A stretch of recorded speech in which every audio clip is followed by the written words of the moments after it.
Okay. Good evening, everyone. It is 6 o'clock, and we will call this regular meeting of the Township Board of the Charter Township of Meridian to order. First on our agenda this evening is the Pledge of Allegiance. Will those who are able please rise and join us for the pledge? I pledge allegiance to the flag of the United States of America and to the republic for which it stands, one nation, under God, indivisible, with liberty and justice for all.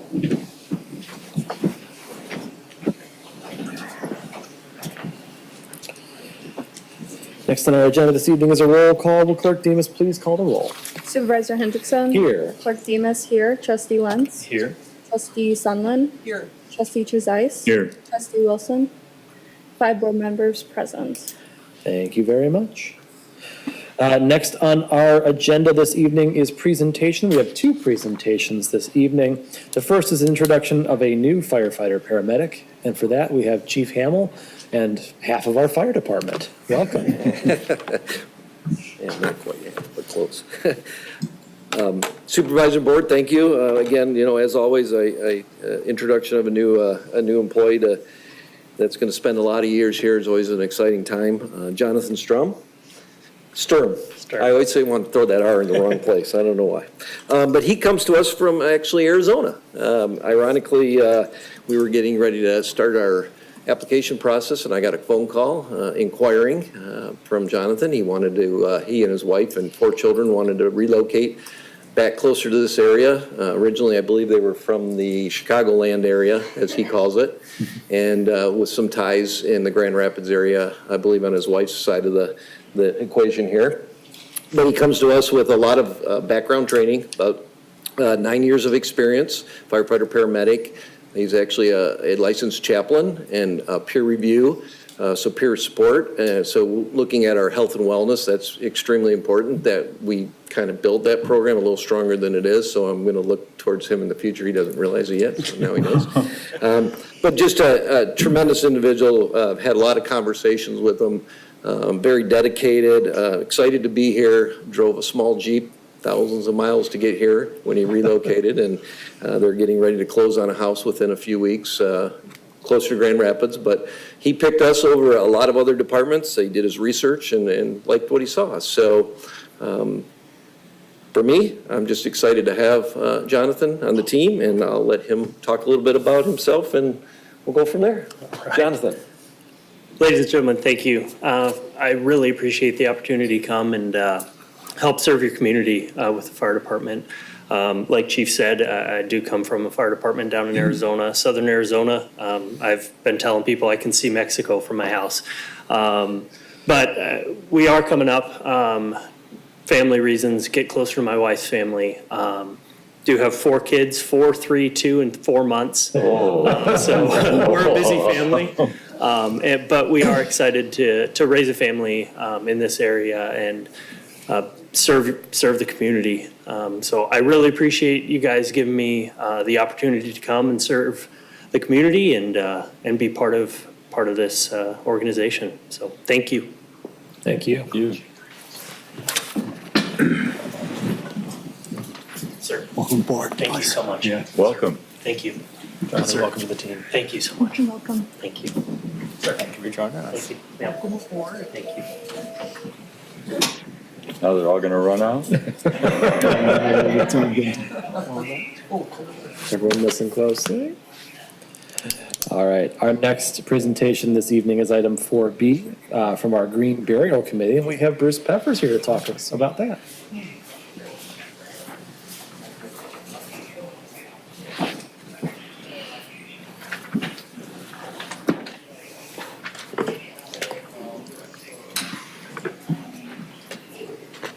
Hello, this is the Green Burial Committee, and my name is Sarah Allen, 4421 Satinwood.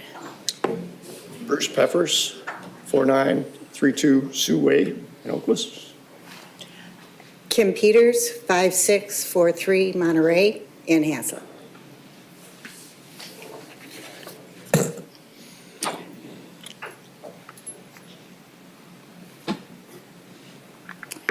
Hello. So we are excited to be here and talk to you about green burial.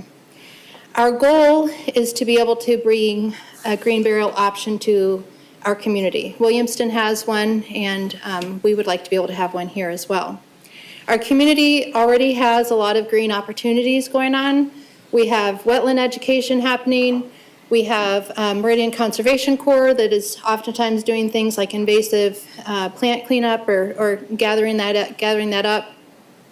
We have a green team that does recycling days that we just had. We had an electronics recycling day that had over 500 cars, lots and lots, an absolutely full semi. We were at the last minute trying to get it all on. We do green events every month at the farmers market. We're constantly trying to find different ways in which we can do green events and trying to educate and share within our community. We also have the energy team within our community that's encouraging solar, doing solar days, solar meetings, trying to get people to do that in on their homes and also businesses. So we feel as our committee just that this is a natural step to move towards also offering a green burial. So what is green burial? Green burial is a way to be able to take care of us at the end of our lives in a way that is environmentally conscious. It is a no embalming, no concrete vault, and also the use of biodegradable chemicals. So instead of having a casket that would be wood that would go into that vault that is pretty typical now, you would have a casket that would be some sort of pine box or a shroud, something that is biodegradable by the time, when you actually get put into the ground. It also is an elimination of cremation chemicals because it's the chemicals and the energy that are used in cremation is incredibly intense of energy, takes a lot of energy for that. And so green burial is just a really great way of an option of being able to offer that so that we can be more caring and thinking about our environment in that kind of way. How we feel as though we can achieve this goal is as we have spent time going around to different cemeteries in our area, we feel as though Glendale Section 7 is our best option.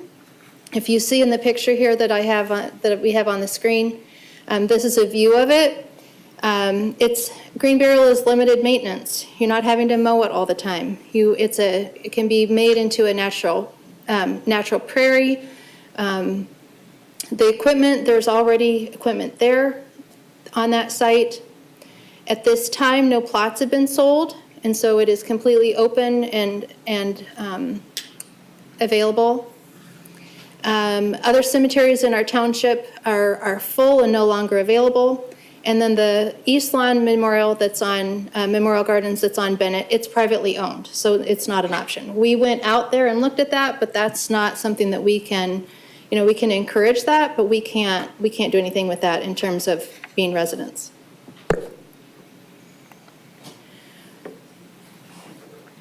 So part of the township master plan, one of the 5 goals of the township is for 2025 is goal 2, environmental sustainability. The green team, green burial, and green dialogue groups that we have within the township that meet regularly and are in discussion about kind of environmental things, we're able to instrumentally be able to get that onto the master plan.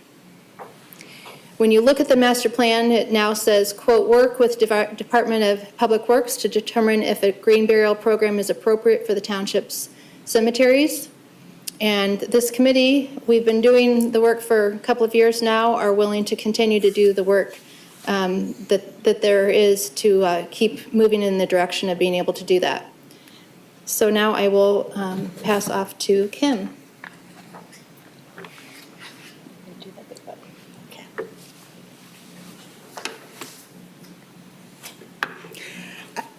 I'm going to kind of compare and contrast cemetery ordinances and practices between Glendale Cemetery here in Meridian Township and Summit Cemetery in Williamstown Township. Just to start with, Williamstown Township, Summit Cemetery, say that fast 3 times, has what we call a hybrid cemetery. They have the original, burial vault, concrete vault cemetery in the front, and then in the back section, they developed a green burial cemetery. And that opened, it took a few years, well, I think it was about 10 years, counting planning and fill dirt and, the various things they had to do to prepare that back section. But they started utilizing the plots back there in 2024. They've already sold 28 plots. They've had, I think, was it 5? I think 5 actual burials so far. So we've leaned heavily on them for information, what worked, what didn't, what have you, what should we definitely not do, those kinds of things. With regard to the ordinances, the website for Meridian Township with regard to the cemeteries has been greatly improved, whoever did that. It's a lot easier to find things. They've got primary contact is DPW. Records are kept by the township clerk. The funding for the cemetery in Meridian Township is a line item in the budget. In Summit Cemetery in Williamstown Township, it's an actual allocation. They have a maintenance fund. They get $15,000 a year from the city of Williamston, and then they have other fundraisers to maintain the cemetery that they have. But it's not a line item thing that can be crossed off. It's a perpetual fund, maintenance fund. Glendale requires cement vaults or rough boxes, they sometimes call them. The price list and charges is on a link on the cemetery page. They've got a map that's got a GIS option so you can locate graves, and you can put in the person's name or you can put in a date, and locate any grave in the cemetery. One of the things that I really couldn't find much on as far as regulations regarding the cemetery was any type of ordinance that explicitly spelled everything out. In Meridian Township, the rules and regulations is a 4-page sheet, half of which pertains to landscaping. So there's not a lot of detail in there. In Williamstown Township, their ordinance has 27 sections. They've got rules and regulations. They've got a clearly defined rate page, which Meridian Township also has the rate page. They've got a specific ordinance and section that you can peel out of the regulations regarding green burial. So everything is laid out in black and white. The front part of the cemetery, as I said, is traditional burial with casket and cement vaults. The back section, again, opened in 2024, is green burial or, buried cremated remains. And it is planted with wildflowers like a prairie. All they do is mow a path back through there so people can walk back through there. The graves are identified. They've got posts sticking in the ground that have a little marker on them that denotes what, grave site is which. And then they also have a very detailed map, so that you can locate the person you're looking for. But there's very little maintenance other than mowing the paths. As far as the difference between putting a body in the ground with a green burial as opposed to a traditional burial, you don't have the heavy equipment back there. You can't drive back there with a hearse. The bodies have to be transported kind of on a trundle board or some kind of a cart. And it's best if they're lowered into the ground, by hand, rather than trying to put machinery out there. The only other difference is the grave size. For green burial or for traditional burial, the graves are usually 4 feet apart. Because you don't have that vault to maintain the ground.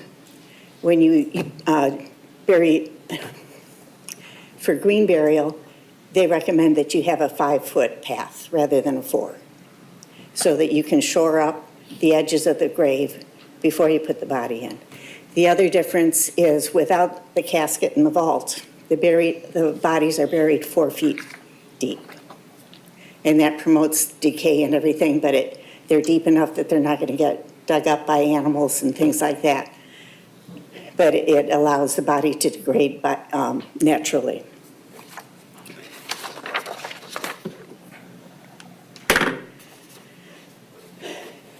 As far as with a couple of concerns here in the township, even if you don't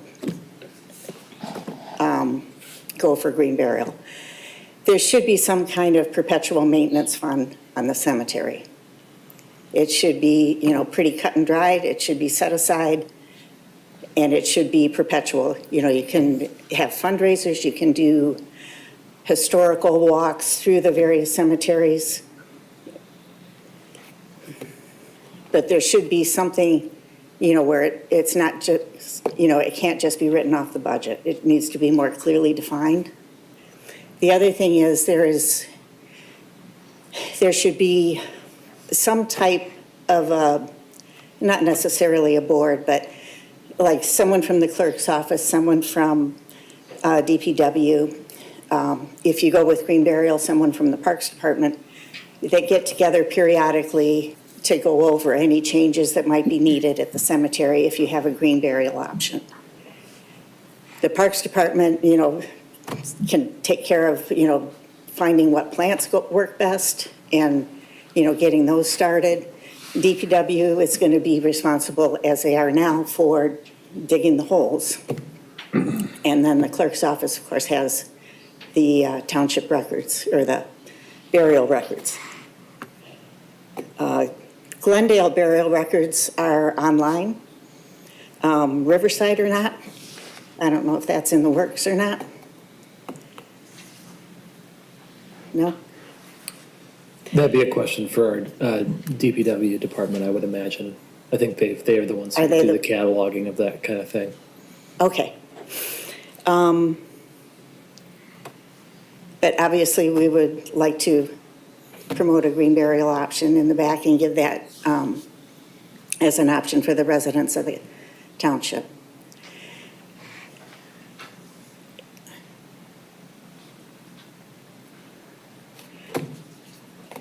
It's more and more people are becoming interested in green burial. The cemeteries are never going to be a moneymaker in the township, but they could be self-sufficient. If you make them a place that people want to be buried. One other thing with regard to the burial plots that you might want to consider is, according to the regulations, they can only be transferred to a family member.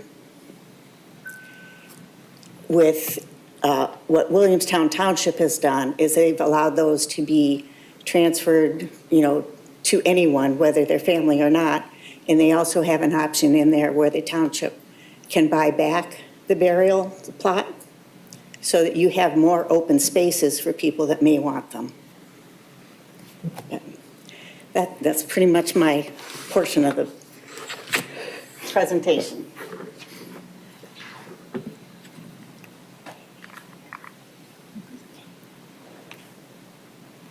Is it changing? It's not changing. I broke it. There you go. It went There we too go. far.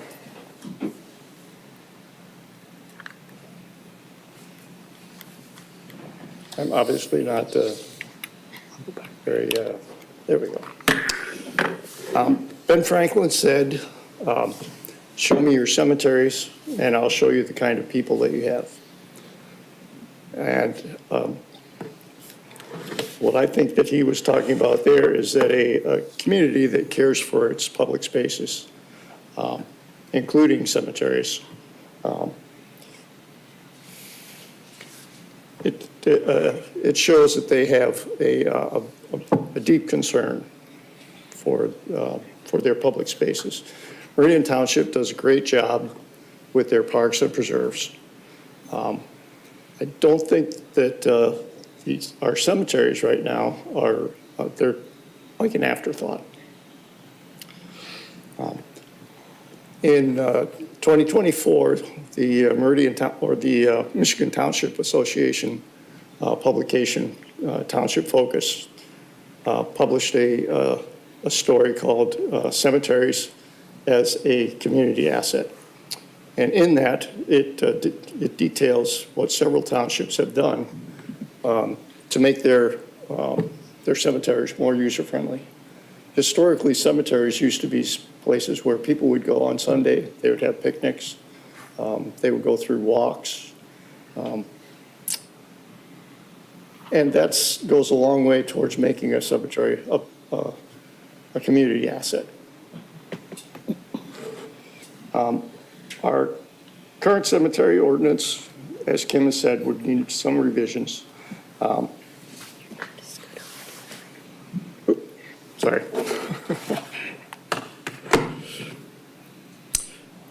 We would need, we believe, a sexton. We would need changes to the ordinance and dedicated financing. There is a strong interest in the township in green burials.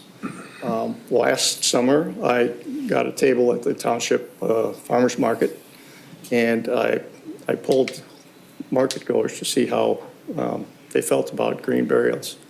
Of the responses I got, 100% were for green burial option.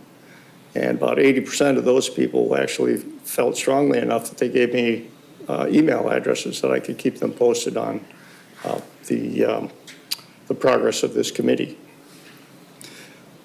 The League of Women Voters in 2022, I believe, they hosted a Gabi Meyer, who did a presentation on green burials, which is actually part of our township YouTube page. You can go there and watch the presentation. But that was standing room only. There was quite a few people there. So that's another indication that it's a very, very popular idea for the township.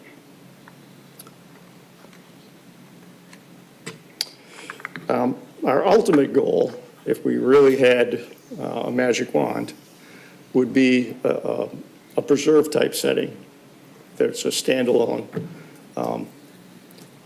for green burial option. But that would involve finding the land, jumping through the hoops to establish another cemetery. The best way, as we've said before, to get started in Meridian Township would be Section 7 of Glendale Cemetery. Section 7 is already part of a current cemetery. So in essence, if we were to convert that, we would become a hybrid cemetery as well, as similar to Summit Cemetery in Williamstown Township.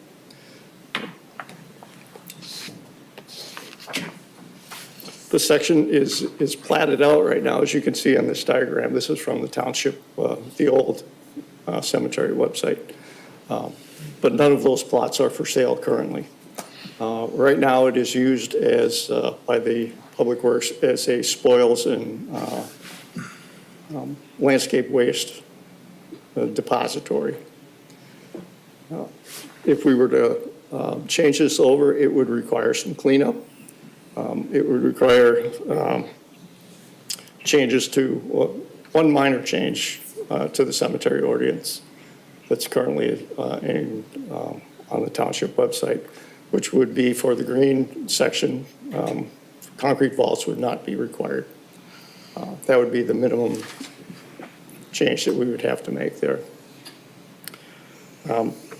It would take some time to ready the landscape. Trees would have to be removed. There's a lot of invasive species that are going back there. And of course, the spoils piles would need to be removed as well. But once it would established with the planting of either native grasses or wildflowers, the maintenance, as Kim said, would be pretty basic and or minimal.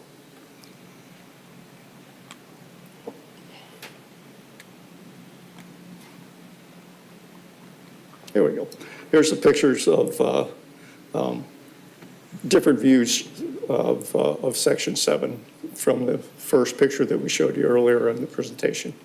And you can see there the spoils piles mounded up. Behind the trees, there are several of the those paper land or yard waste bags that are tossed back there. It's very unsightly. It does not match the character of the rest of the cemetery at all.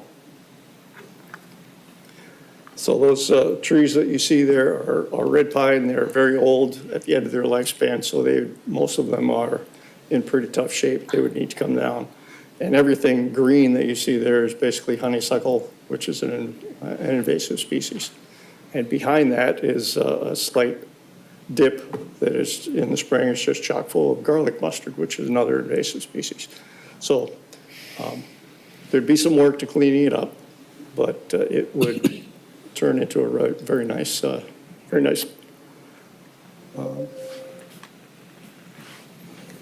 landscape.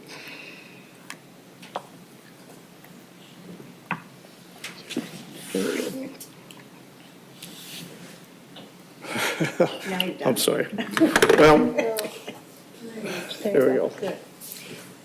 We as a Green Burial Committee, we've done a lot of legwork already on this, and if you wish, we could get into more details in another presentation. But the bottom line, we're willing to work with the Public Works and with the township to do the legwork to further explore a green burial option for the township and meet that goal that we have stated in our master plan. Okay, so now if you have any questions. Thank you very much. Board members, do you have any questions of our Green Burial Committee? Clerk Demas. I just want to say thank you for your presentation. This is something I definitely want to do more research on. And if you have any questions about our cemeteries, and more specifically cemetery records, please feel free to reach out to the clerk's office, and we'll be more than happy to assist. Thank you. Thank you. Other questions? Trustee Lutz. Just a thank you as well. As a board liaison to the Environmental Commission, we receive somewhat regular updates from the Green Burial team. So this is a nice encapsulation of all that work that I know you do that I don't see every bit of. So thank you. Thank you very much. And I'm certain that, as you saw in the master plan, it would be, I think, most helpful for you to continue to work with Deputy Manager Ofsimer and the Public Works Department as you try to move this endeavor forward. Thank you. Thank you.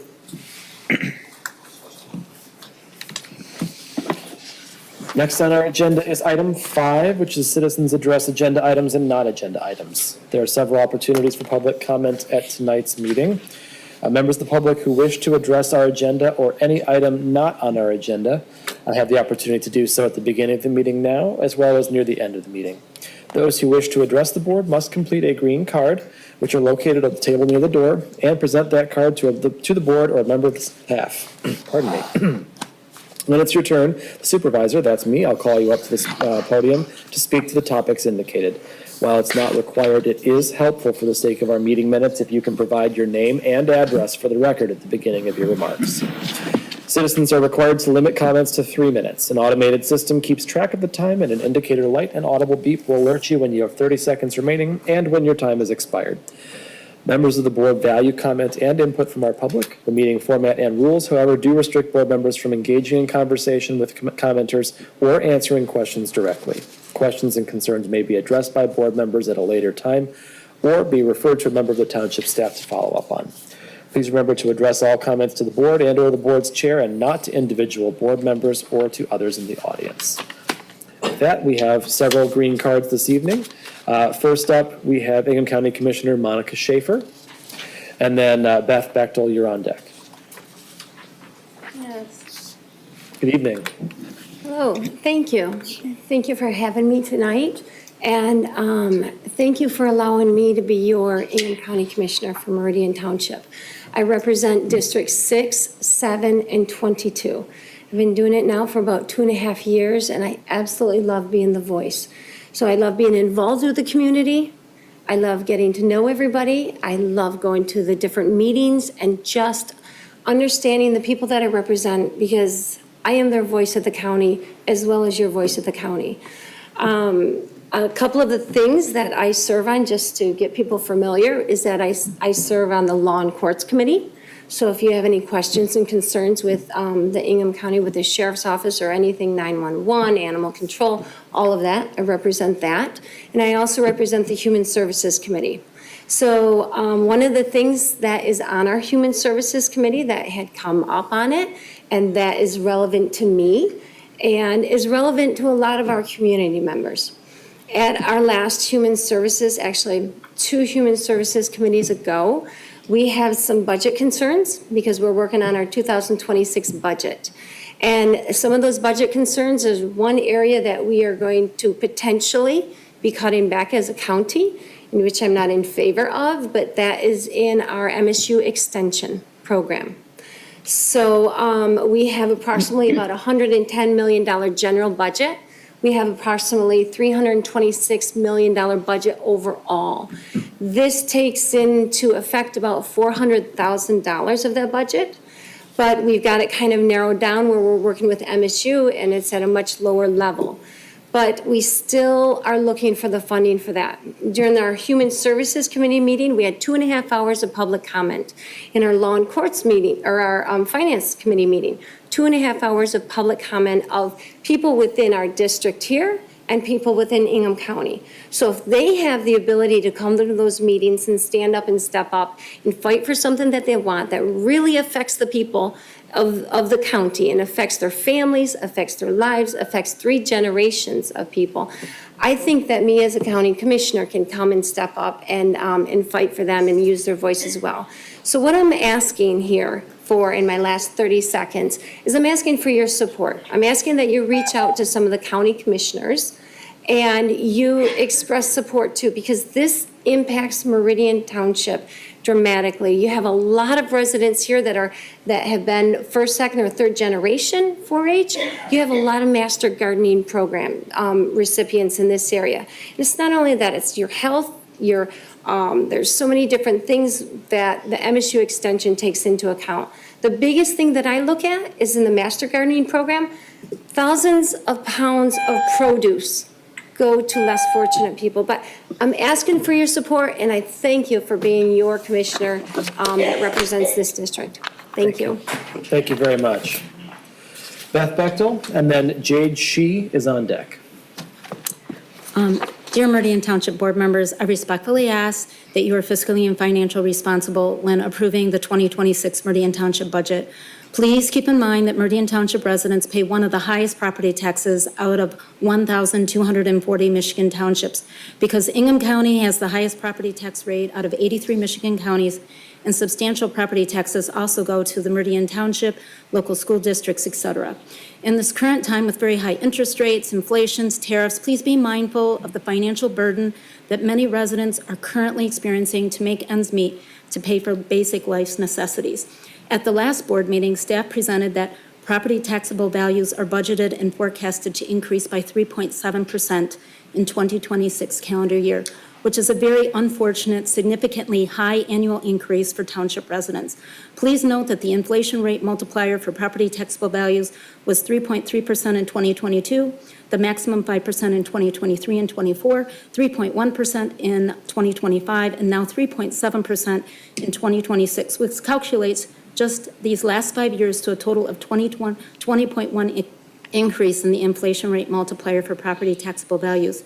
These increases are absolutely shocking, and this skyrocketing pace is not financially sustainable for residents.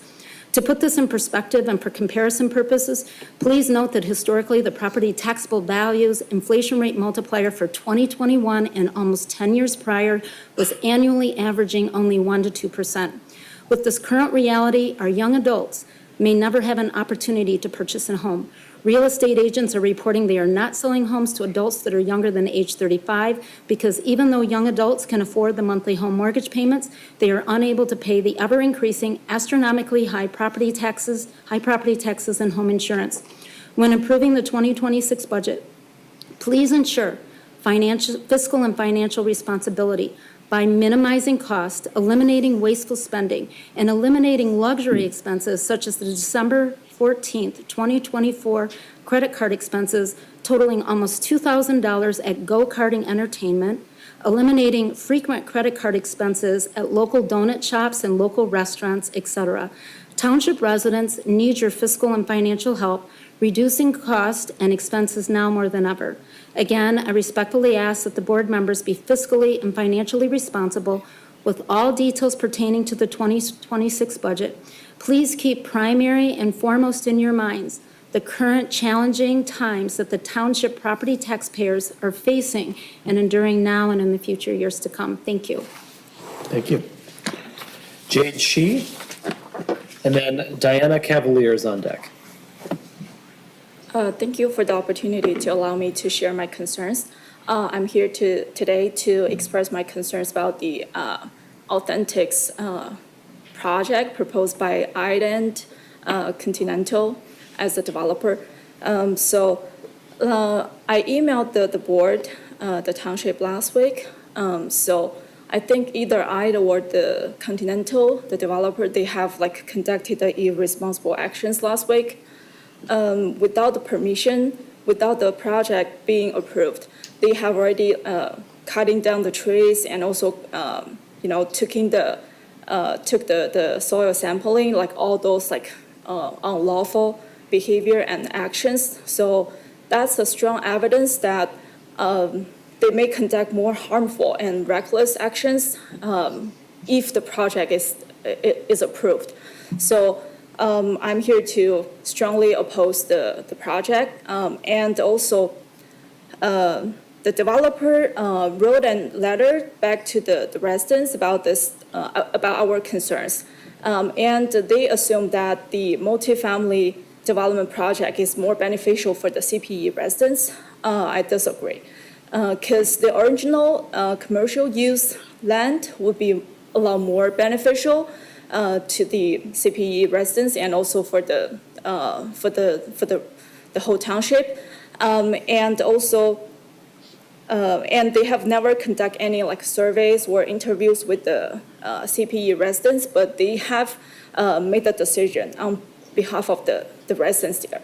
And also, I wonder if the township or the developer have done the drainage analysis and the studies, and also have drainage issues being discussed with the Ingham County, because our neighborhood, our residents' basements will be very likely to affected because of the loss of the wetland and also the green space. So that's the other reason. And also the safety and the security concerns. So their proposal said there will be 300 units being built, which means that's possibly going to be 600 plus people living in that crowded space. And they are going to build apartments for renting. So with that being said, they will have a very high turnover rate.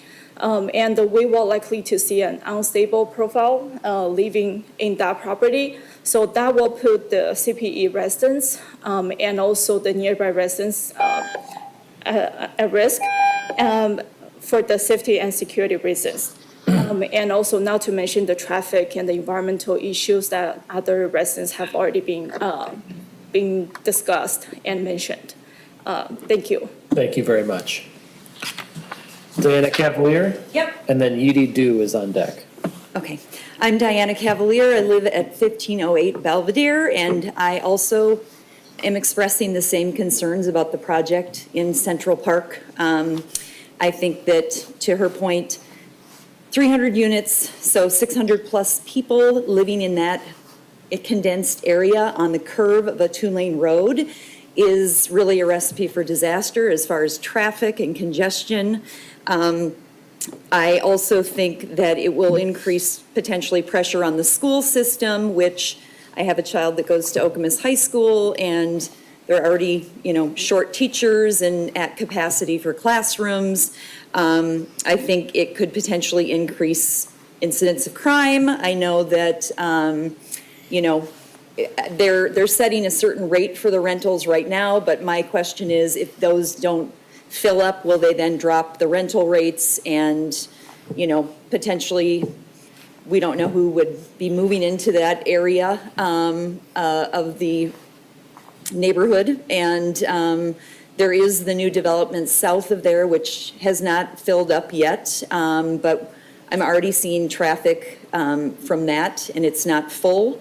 I think that, sadly, I like the green space there and seeing the deer and the turkeys, and I think it would be sad to see all of that go away when they clear it and put up apartment buildings.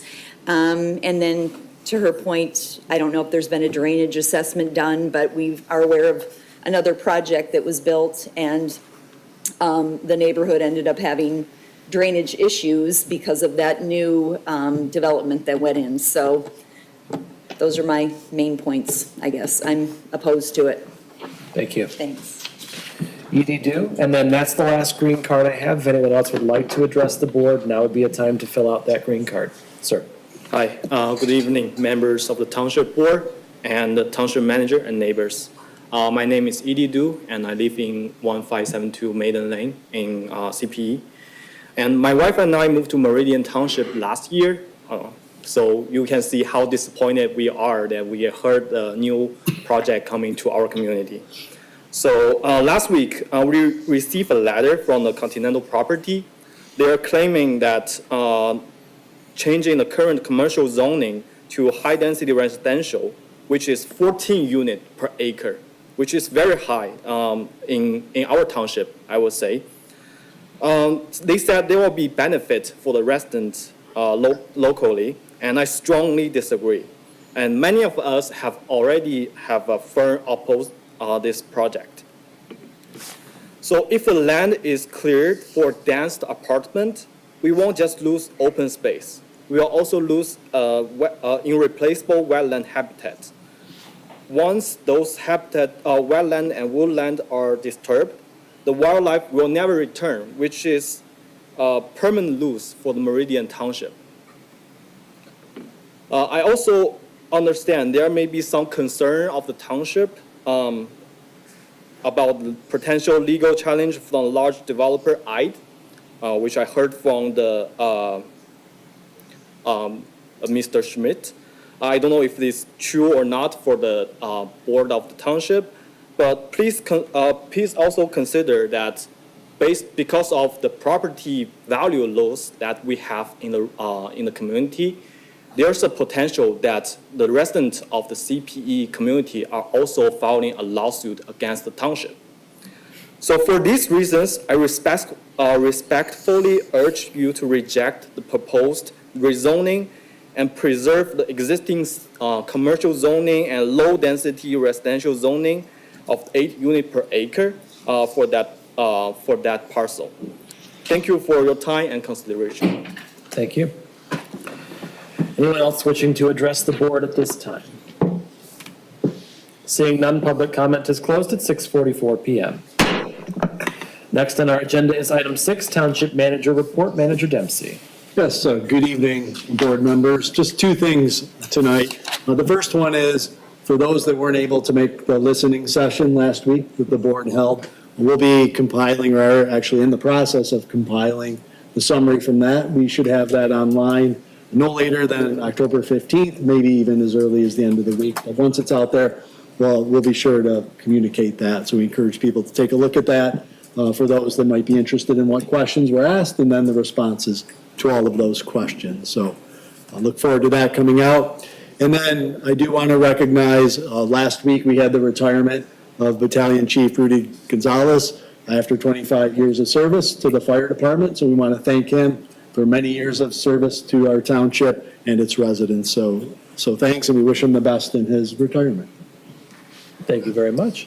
Board members, any questions of Manager Dempsey? Seeing none, we move on to item 7, board member reports of activities and announcements. Any board members wishing to make activities and announcements reports this afternoon? Clerk Demas. On Saturday, I attended a swearing-in ceremony for the fire department. I also attended the Heritage Festival. And then my next monthly democracy class will be on Monday, October 20th at 6 p.m. located at Okemos Library. Okay, thank you very much. Trustee Wentz. Yeah, I have a few. I was also able to attend the Heritage Festival and watch the Capital Baseball Club of Lansing perform a vintage baseball game. No gloves, different size ball, different rules. It was a lot of fun to learn about, so really enjoyed that. In the Environmental Commission meeting, we got to see some of our green grants being utilized in the way of creating a new path for students to walk behind the Montessori school. The students have the ability to learn about the ecosystem there, create their own handmade signs of the tree, of the lumber type, and put it on the trees that they have researched. It was a really interesting presentation and very cool to see those township dollars put to work. As I jokingly told our parks director, the best time of the year started on October 1st, our deer management program, where we see a reduction of by 50% our car deer collisions. For any member of the public that is interested in learning more about that, I recommend going on our website. Deer management program would be what you would search it under. It's a really important program to maintain a healthy ecosystem. And lastly, at the Tri-County Regional Planning Commission, we move forward with a proposal to work on, to accept and then utilize grant dollars for a GIS service for economic development purposes in our region. So anyone who is interested in creating projects can see high-level regional data on location, or excuse me, transportation patterns, environmental concerns, things like that, which I think can only stand to benefit someone who might want to come and make this place a good home. So encouraging stuff. Cool. Trustee Wilson. Just over a week ago, I attended the Hewlett Road neighborhood meeting along with Trustee Sunderland and Manager Dempsey. It was an interesting concept that was introduced by our Department of Public Works to put in calming islands as part of the rebuild for Hewlett Road as opposed to speed bumps. Got some interesting feedback from the community on that, and we'll be hearing more soon. All right. Trustee Sunderland. Yeah, I did attend that meeting as well. It was very fascinating to, just think about no bumps, you just kind of go around and they're well marked and so there are other options available. So I also, I attended the Michigan Municipal League September 16th through 18th. It's always very informative. It was in Grand Rapids. There's always so many ideas on networking and, redevelopment. It just was a very, very beneficial meeting. So thank you. Good. I'll wrap up, seeing no other hands flying up, that all of us here attended the listening session that Manager Dempsey alluded to 1 week ago from today. Had an opportunity to hear from what I think we had almost 50 people there come and ask a bunch of questions on a very wide range of topics, and gave us an opportunity to respond, gave our staff an opportunity to answer a lot of questions as well. And so I'll take a brief moment to just thank our staff and our residents for all participating in that. It's really helpful for us to hear directly from our constituents, to hear from our residents, to hear what issues are on their minds. And in a lot of cases, we were able to come to some immediate actions and immediate answers, and we're always thankful that we're able to have that direct contact and make some changes as a result. So thank you to everyone who came out, and thank you to our staff for coming and answering those questions from our residents. And then I'll take this moment also to briefly address the issue that was brought up by a couple of our public commenters, which was the actions that were taken on the Ide Continental property. They were not permitted to do all of the work that they did. And our code enforcement team have already been in contact with the property owner and have begun to issue violations based on those actions. And so I know that a number of folks who are here tonight and also watching this issue closely were very concerned about what happened on that property. Please know that the township takes these matters very seriously, especially when they're in violation of our code of ordinances, and those violations will be commensurate with the actions that were taken. And then for those who are interested in continuing to follow this issue, I believe it's in front of the Planning Commission on Monday, October 13th. And so it's at 6 o'clock in this room. You're more than welcome to come and voice your opinions there on this project. It will eventually, of course, come back before the board, but the Planning Commission's recommendation is very important to us. It carries a lot of weight, and so we'd encourage you to become a part of their process as well. With that said, the next item on our agenda is item 8, approval of the agenda. Do we have a motion to approve the agenda this evening? Trustee Wilson. Move to approve the agenda. Support. Moved by Trustee Wilson, supported by Trustee Trezise. Any discussion on the agenda? Seeing none, all those in favor of the agenda, please say aye. Aye. Any opposed? Motion carries. Next up on our agenda is item 9, our consent agenda. On our consent agenda this evening, we have a number of items, including communications with the Township Board, 2 sets of minutes from our Township Board meeting on September 16th, and our listening session of September 30th, the bills, the 2025 Ingham County Housing and Homeless Millage Supportive Services Grant Agreement, one of the most important things we do every year, setting the hours for trick-or-treating so that our kids and families know when trick-or-treating will be happening, as well as an appointment of Mr. Josh Nahum to the Zoning Board of Appeals. Do we have a motion for the consent agenda this evening? Move the consent agenda. It's been moved by Trustee Wilson. Support. Supported by Trustee Lentz. Any discussion on the consent agenda this evening? Seeing none, will Clerk Demas please call the roll? Clerk Demas, yes. Trustee Lentz? Yes. Trustee Sunland? Yes. Trustee Trezise? Yes. Trustee Wilson? Yes. Supervisor Hendrickson? Yes. Motion carries 6-0. Thank you very much. All righty, that brings us to item 10. This is our action items. First on our action items this evening, we have the 2026 budget. And for a summary of the changes since our last meeting's presentation, we have Manager Dempsey. Yes, good evening again, and it'll be me flying solo this evening as Director Blondie is on leave until early January, but doing well, so I'm excited to present the changes and the updates. Obviously, at the last meeting, we went through the budget very thoroughly in terms of our presentation, and then based on questions and feedback and some other items that we want to clarify, we have made some, I think, what are relatively minor changes relative to the overall budget, which again, for the general fund is around 29 million, and for the overall budget, just under 70 million for context. So the first change is that the 2025 revenue projection actually will put our use of fund balance slightly lower than projected. So that's a positive. We're going to be at about 152 versus the 174 we originally projected.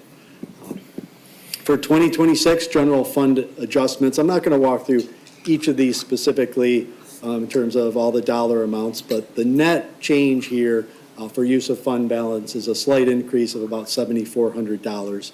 So instead of the original projected $324,000, we'll be at about $331,000. So those include some changes in retirement payouts in the fire department, revised pay rate for a position within the Department of Community Planning and Development, and then a couple of revenue changes. One, though, that I did want to note there is the component units, so our Downtown Development Authority and our Brownfield Redevelopment Authority. Like a lot of other communities, we are taking the approach going into 2026 where we really have those entities cover the cost of staff for the work that they perform. They do generate their own revenue through the TIF dollars, right, that is a redirection. So we think that's a smart use of those funds to be able to cover the cost. So we'll be doing that in 26, again, consistent with a lot of other communities. The other changes are related to the Community Needs Fund because of the grant dollars that we're receiving for Ingham County. So we want to thank our county commissioners for supporting us. The $80,000 that we're receiving over a 2-year period. So we want to recognize that revenue. And again, those dollars will be for Meridian Cares and the ability to enhance what we do already, and that's helping provide essentially eviction prevention. So we're more on the proactive side of the homeless situation or solutions.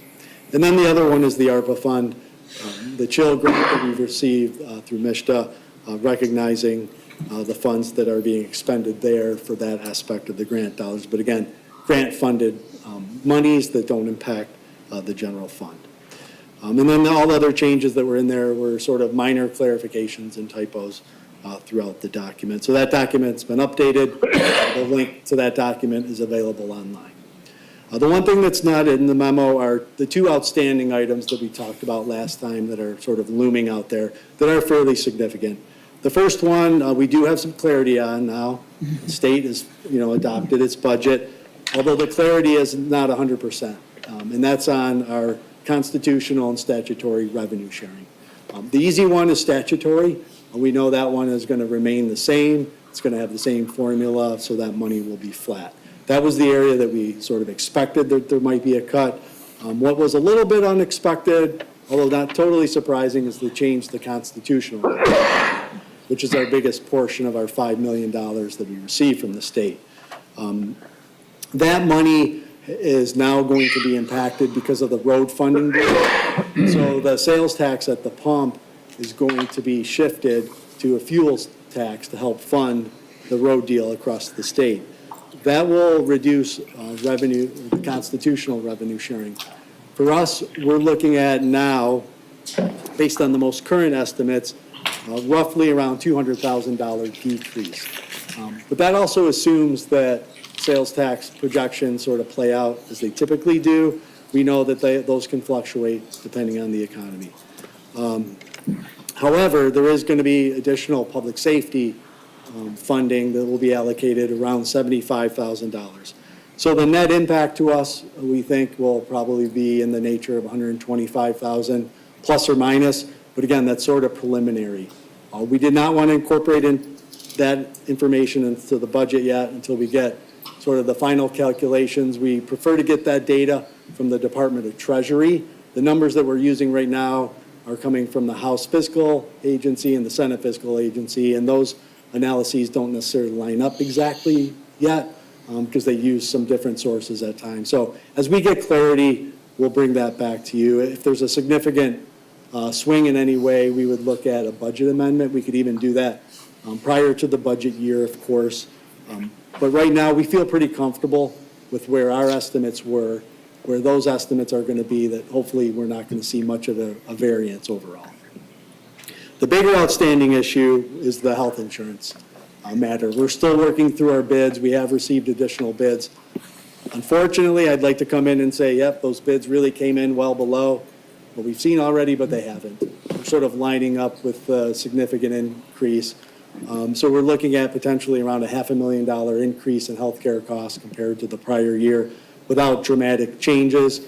At this point, I don't know that we're yet going to propose dramatic changes, just given the challenges of employee retention and trying to preserve benefits. So we'll be back here probably at the next meeting to discuss this a little bit further.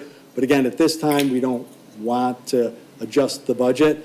We'd like to present it as is with those small modifications for your consideration for approval tonight.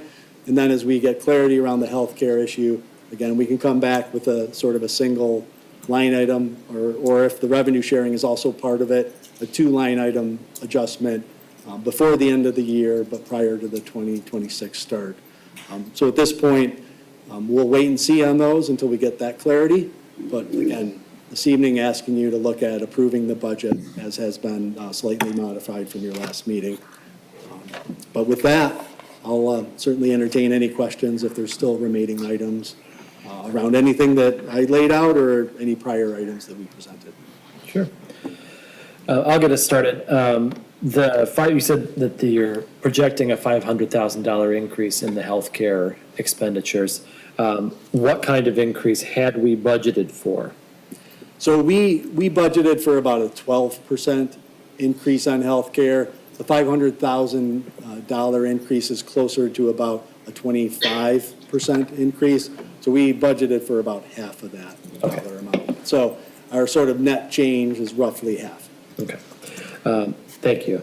And then there was, as I recall in there, a $300,000 match for a federal congressionally directed spending request that we made with Senator Peters' office. That is correct. For the solar project. Right. You know, we've thus far been unsuccessful, and of course, the federal government has not passed a budget yet for next year. And if that does not get included in the federal budget, what happens to that? That $300,000 is suddenly not budgeted, right? And could theoretically be correct. Could redirected. not, right. That could be, for budget purposes, as it stands today, could be reallocated for this expense, right? If it had to be, right? Without having to come back and say, yeah, we need to request this dollar amount to come out of fund balance, for instance. That would be an alternative if that wasn't funded. Got it. Okay. All right. I'll let others take the reins for a moment here. Trustee Wilson. Are you saying that with the drop in municipal revenue sharing, whatever that number ends up being, in the neighborhood of 125,000, and the health insurance increase that is so substantial at $500,000, would you look to the fund balance to fund those, or would we look to cuts? Yeah, I think our initial discussion on it, at least with staff, is to look potentially at fund balance, and for two reasons. One is, if you recall our early conversations on the budget, you know, a status quo budget with sort of looking at all the capital investment, et cetera, was short about 1.6 million. So we did a fair amount to really pare that back, to be responsible, you know, including eliminating a position in the general fund at the director level, doing things like that that were substantial, you know, putting off some expenditures. I think from our standpoint, if we were to look at further cuts, it could be pretty difficult at this stage. Looking at our fund balance and the health of the fund balance overall, you know, that's really sort of in part what it's intended for, right? Now, the challenge, of course, is the preference would be knowing that that's a one-time thing. As we know, healthcare costs are not, right? That price will go up this year at 24 or 25%. Hopefully, we won't see that level of increase next year, but we will see an increase, right? We all know that. We know that healthcare costs continue to go up.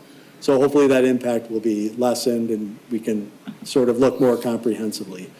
The other piece of it is, I think, from my perspective, as we've talked before with our goals and strategy for the board, you know, we're placing some emphasis next year on doing a 5-year financial forecast. One of the things that we're going to want to do is look at more of those long-term pressures to really balance out, okay, what can we do on the revenue side, but what might we have to do on the expense side? But before that, I'd be a little bit hesitant to do sort of additional cuts if we could avoid it at least for another year. So barring something like having $300,000 available from a grant program that doesn't come to fruition, at this point, we're sort of initially leaning at fund balance for those reasons. So, but certainly, you know, it's at the end of the day, it's your decision as the board on the budget, and if there's other thoughts or ideas, where staff is, of course, open to entertaining those and considering those. Thank you. Other board members.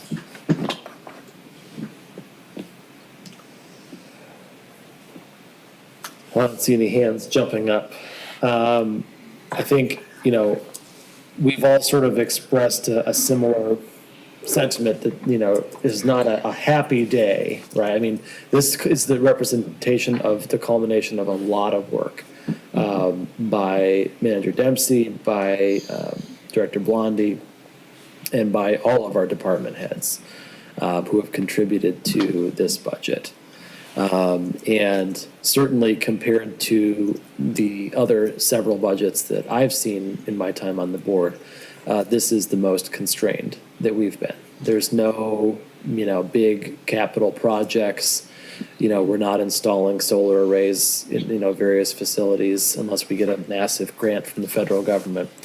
And I think, this is the tough part of the job, right? This is trying to decide how we, keep ourselves financially responsible, make sure that we deliver, a balanced budget on time for our residents. And also, make sure that we are being prudent with their tax dollars. And I think this budget is a reflection of those values. And so I want to, first thank the whole team that was involved in putting this together. This is likely not going to be the last challenging budget that we face over the next several years. But this is, I think, giving us an opportunity to prepare ourselves for that and address some of these long-term costs once we have a clearer vision of what the next 5 years will hold. So thank you to Manager Dempsey and Director Blondie and everyone here who put in the time and effort to make that happen.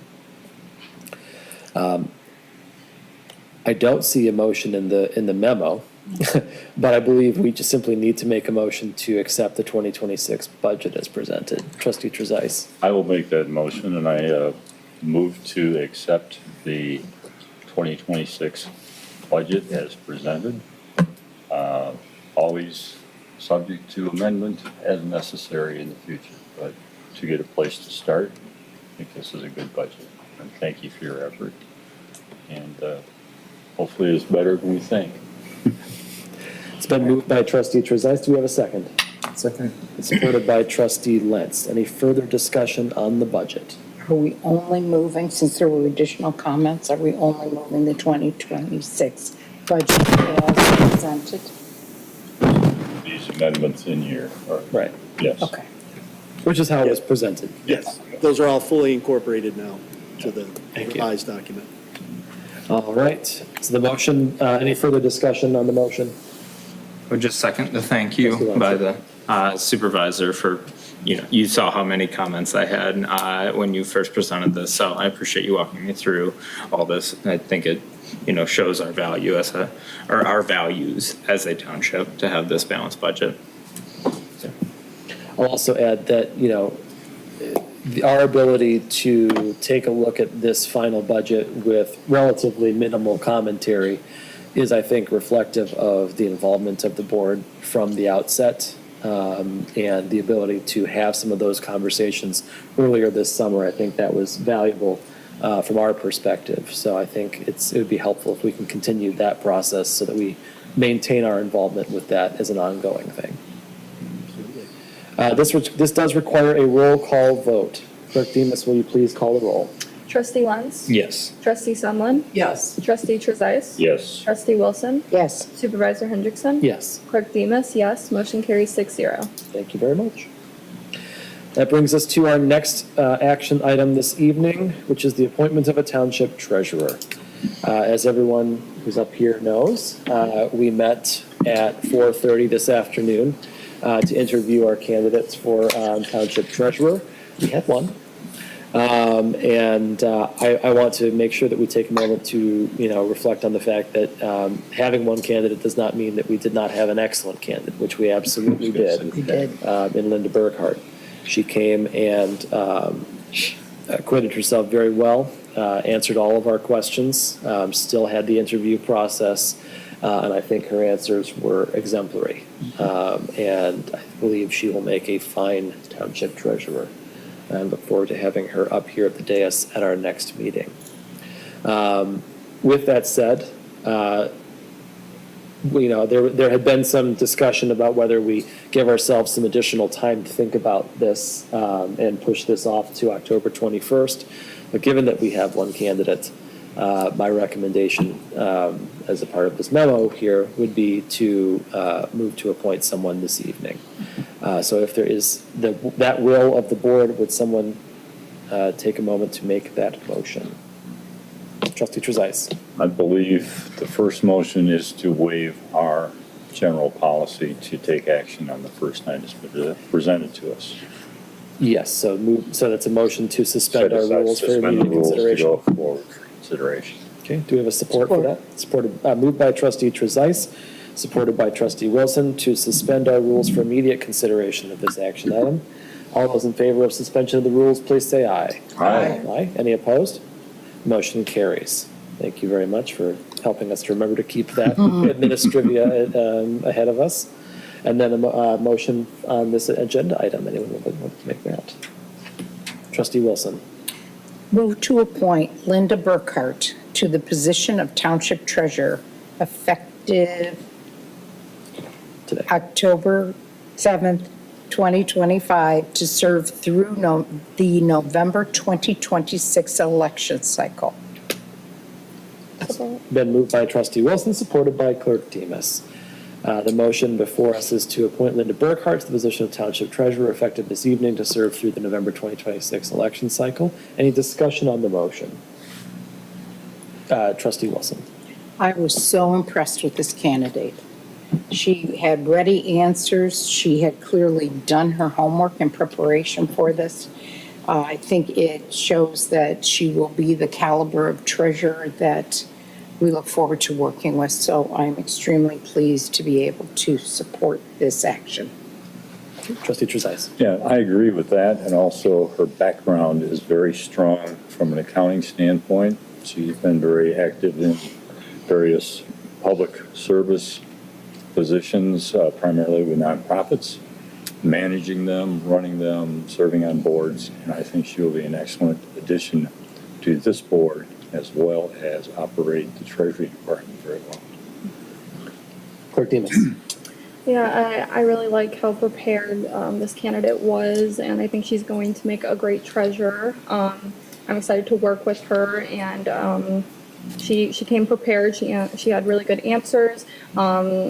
I hope that she attends a lot of our training opportunities so that she can learn more about the treasurer position. And most importantly, I think that she will best represent our community. Trustee Lentz. Lucky enough to have met Linda prior in that nonprofit capacity mentioned by Trustee Trezise, and considering we are public servants first in this position, having that background of service is crucial to having a good treasurer, so looking forward to that. Trustee Sumlin. Yeah, and I was also impressed by the background that she brings. I mean, she's been a legislative analyst, she's been a fiscal analyst, she's been an underwriter, she has all the educational background, the knowledge to bring it to this position, so. Thank you very much. Yeah, I am very excited for Linda to join the board here in short order. I agree that she came very prepared and seems to have a very good handle on what roles and responsibilities she'll be stepping into right away. And I think that a steady hand at the helm of our finances is more important now than ever. And I think that she brings a wealth of career experience into this, a wealth of experience leading a team into this position. And I think that her input and her insight will benefit this board greatly over the next couple of years. It is worth pointing out from an administrative perspective that the reason why this position is being appointed to serve through the November 2026 election cycle is due to the Michigan statute regarding appointments. Because this appointment takes effect prior to April of an even year, midterm, whoever is appointed well, I guess anyone could run for the treasurer position in 2026. So our appointment, while our terms run through 28, our appointment is through 2026. And we will have to have an election in 2026 to fill the remaining 2 years. One of the screening questions that we asked about when we solicited applicants for this position was, are you willing to run in 2026? Which is, of course, not a binding statement. But Linda did indicate that she would be interested in continuing on for their full term through 2028. Again, that's, neither here nor there for her qualifications, but is certainly something that we want to be aware of, that position will again be on the ballot in 2026. But for the time being, I believe we have found a very good steward for the township's finances, and we look forward to her joining this board at our next meeting. So the motion before us this evening is to appoint Linda Berghart to the position of Township Treasurer effective October 7th, 2025, to serve through the November 2026 election cycle. This can't possibly be a voice vote. Clerk Demas, will you please call the roll? Trustee Sundlin. Yes. Trustee Trezise. Yes. Trustee Wilson. Yes. Supervisor Hendrickson. Yes. Clerk Demas, yes. Trustee Lentz. Yes. Motion carries 6-0. Thank you very much, and congratulations to Linda. All right, next on our agenda is item 11, board discussion items. First up is the Meridian Senior Center Memorandum of Understanding Operations Agreement. Yes. Point of order. Sir. I'm going to have to recuse myself from this because I have been working for the school district for the past few months, so I will take a seat in the audience and watch you guys deliberate. I believe, I'm staring at our attorney in the back, we may have to have a vote to allow you to recuse yourself. Possibly true. So then we would need a motion to allow Trustee Trezise to recuse himself from this matter. Trustee Wilson. I move to allow Trustee Trezise to recuse himself from action on the Meridian Senior Center Operations Agreement. It's been moved by Trustee Wilson. Second. Supported by Trustee Lentz. Any discussion on the motion? All those in favor, please say aye. Aye. Any opposed? Motion carries. Sir, you are recused. Thank you, ma'am. Mr. Dempsey. Yes, good evening, and I have Director Wazinski with me as well. She's much more familiar with the day-to-day operations of the center. But this agreement before you, first and foremost, is for the existing senior center. I want to be really clear. I think there was some confusion that this somehow pertains to the future, center, if there is to be one. That is not the case. This is simply for operations of the existing senior center. The current agreement actually dates to 2011 and arguably, isn't even necessarily in effect. But it was recognized going through the process of looking at a potential new center over the last couple of years that this was an agreement that needed to be sort of reconstituted, put into place. So our staff had been working with the school district staff to formulate that, as well as our respective legal teams. So now we have this agreement for discussion this evening. And essentially, as you can see, it's fairly straightforward. Just trying to put an agreement that lays out the school district's responsibilities, the township's responsibilities, both from a financial standpoint, but then also some of the legal matters covering things like insurance, clarifying responsibility around the current director of the center, and the fact that that person reports to the school district, is not an employee of the township as it stands. So providing a lot of that detail in here. We did get some initial feedback from the Senior Center Advisory Board.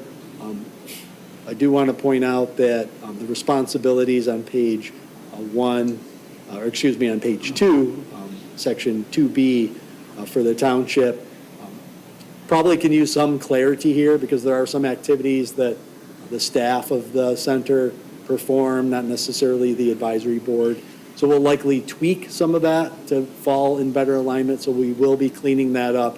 I do want to point that out because I know that a couple of our advisory board members are likely watching the meeting so that they know that that will get addressed.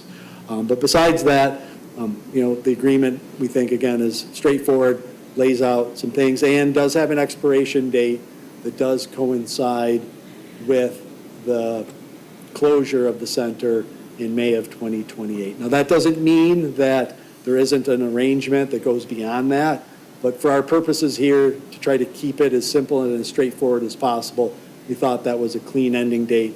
As we progress in the process to determine what the next version of the senior center might look like, we will certainly work with the school district, if they're still a partner, to revise, amend, and otherwise address that. But that will be down the road. This is, again, trying to find something that hadn't been in place previously so that we have some clarity around all the roles with the current facility. So I'll pause there and see if there are any questions. And then, again, Director Wazinski is here too, if there are ones that she could better address. Okay, thank you very much. It seems to me that one of the largest changes is the supervision of the senior center director. So as I currently understand the arrangement, our Parks Department Parks Director is the direct supervisor of the senior center director, despite the fact that they are indeed an Okemos Public School employee. Is that accurate? That is somewhat accurate. So the role that I assumed was I do approve time off. I do approve any vacation time. I also provide authorization for timesheets, and then, of course, provide support to the programming. So currently, I am the one that is approving her time, most specifically because I'm the one that oversees her programming. So there is a change in making those types of delineations for that reason. So the reason I ask, with the new arrangement, right, at the end of the day, people, whether they view the senior center as the Meridian Township Senior Center, obviously, correctly so. And so, how is that going to work? This is a one or two person, 1.5 person operation here at the end of the day. Are they going to communicate closures directly to you when someone is sick, for example? So the closures, working with our HR, working with our administration and then OPS's administration, they will assume all responsibilities over their employees. When it comes to the center itself, it's going to be a combination. So currently, we report out on when senior center has to close, inclement weather or vacancies. So as a township, we report that out to our residents, but that would be a decision between both parties. Interesting. Yeah, it gives me concern because you're adding complexity into it, right? Like, I understand there's plenty of complexity in the current arrangement, but it has at least the virtue of being the arrangement that we've been doing for the last however many years. So, I understand why we are hoping to shift the responsibility to the school district in this way. However, I do have concerns about the possible confusion and downstream impacts that doing so will have on the programming. It also leaves you in the challenging position of, if you're not happy with the programming, you have no lever from an employment standpoint or a supervisory standpoint to actually make any change, right? You can't tell them, hey, I'm your supervisor and we want to see X happen of any stripe, because you have no authority anymore. And that's where I have significant concerns, is that you would have to essentially take those to school district administration, and it would have to flow from you to them down to their employee, and they might disagree, right? And where does we find ourselves if that's the case? It's just logistically, it creates a lot of problems. Yeah, and I think it's the trade-offs, right? So, because currently we have issues with the fact that we're supervising somebody else's employee. So when we look at it from sort of employment law issues and other, if there were problems or issues there, we could really get into a pretty sticky mess. I think the saving grace here is that we do have an excellent director of the program. Director Wazinski has a great relationship with that director. We know their qualifications. We, worked with them really well, and I think we can overcome those shortcomings while addressing the other ones, which could also be problematic.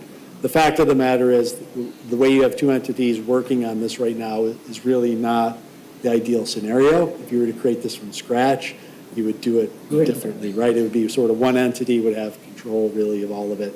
Much like we talked about with the potential community and senior center, that was the model we'd be moving towards, and staff will certainly recommend that as we look to the next iteration of the senior center where we'd have more of that control. So agreed, it's not ideal, but we think it's probably the best of the best scenario for a difficult situation. Trustee Lutz. Thank you. As we all saw over the last, I guess now 2 years, we have a very active senior population who care about the well-being of this facility. And along those lines of the two entities kind of co-managing, I guess I'm curious, in laying out a scenario, what happens if one of those senior center members has a question about something that we've seen, like the dirt, like having to park on dirt to access their facility because of the ongoing construction there? How does that get resolved? Is that through the township specifically, or is that directly through OPS? I just want to make sure that we can best serve those individuals. No, it's a great question, Trustee Lentz.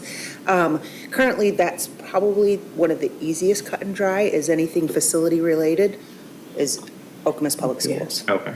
Now, doesn't say that some of the members might come to me and ask for my assistance. And so therefore, I work through our administration and with the school's administration to try to resolve those. But the facility usage and maintenance is pretty cut and dry between Okemos Public Schools and Meridian Township.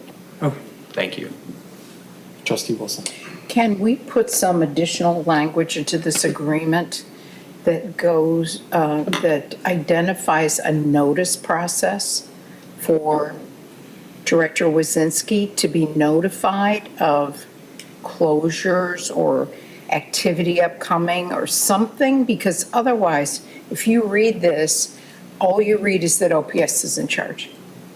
And I understand the HR ramifications that we want to get out from under that. It doesn't function very well. But there's got to be some way that you get notice and sufficient notice that you can react from a programming standpoint. I think that's a great idea. Yeah, I think that's very doable. Okay. Yeah, I think it would be helpful to codify some of the soft, squishy bits of this so that we protect ourselves, because our residents are going to call you. Right. Right? If there's an issue, they're going to call you because it's a Meridian Township problem, right? It's a Meridian Township Senior Center. And so finding a way to sort of lay out, maybe the contract isn't the right place to lay out a procedure for how to handle some of these situations. But we need to make sure that we are prepared beyond this document, that we have plans in place to be able to address some of these concerns, right? Yeah. Something as simple as like, okay, we want to move, we want an additional class of a certain kind, right? We're in charge of programming, but we've got to essentially clear it through. I understand that, like, functionally, you're going to talk to the senior center director, right? And theoretically on all the things that you agree on, there's not going to be an issue. We're talking about a very small percentage of problems here. But it's a question of what happens when, we have a disagreement with the senior center director on a matter of programming, for example. Or closure. Sure. I over the last 2 years, I could put together a pretty, small but distinguished list of things that would come into that play, which would be senior closure. It could be programming issues or complaints. Maybe we could lay those out in a supplemental of some sort or a procedure. Okay, thank you. I think it's Trustee Wilson. important to codify those issues and put them in the MOU. Other board members? Has the school district at all reviewed or weighed in on this yet? Certainly their legal team has from that angle and administration, but they were having similar discussions on their end. So we expect to get feedback pretty quick here. Okay. Okay. So I assume that we will hold action until their school board approves it? Yes, or at least until we have a version that we're willing to approve and they're right. So we'll make some revisions here, present those back to them. And then I think once we know that both parties concur, and we can get them on the agendas for approval. Great. Thank you very much. Thank you. Thank you. Trustee Trezise, come on back. All righty. So, next on our agenda is item 11B, the appointment to the Ingham County Materials Management Planning Committee. And we have Deputy Manager Opsimer here to talk about, well, recycling, one would think, and other materials management processes. Good evening, Supervisor Hendrickson and board members. So if you recall, last spring, the Township Board appointed Treasurer DeShane to serve as our applicant to the new MMPC at the county level. This body stems from changes in state law to the Natural Resources and Environmental Protection Act in 2022.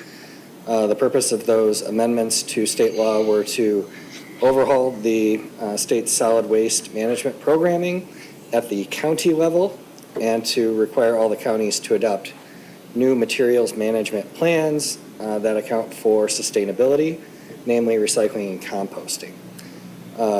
This body does have one seat for a township elected official.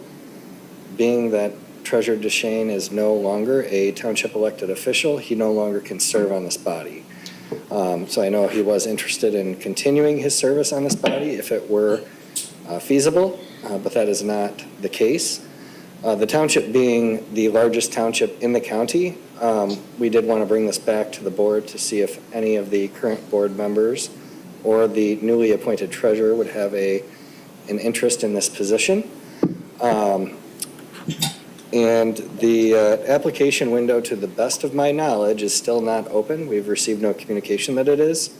The MMPC will meet on October 21st, and county staff did encourage anyone who is interested that they can come and attend the meeting, get a lay of the land and see how the committee operates, and meet some of your prospective future colleagues. Obviously, this is not a direct appointment. This would be an appointment by the board to be the applicant from Meridian Township.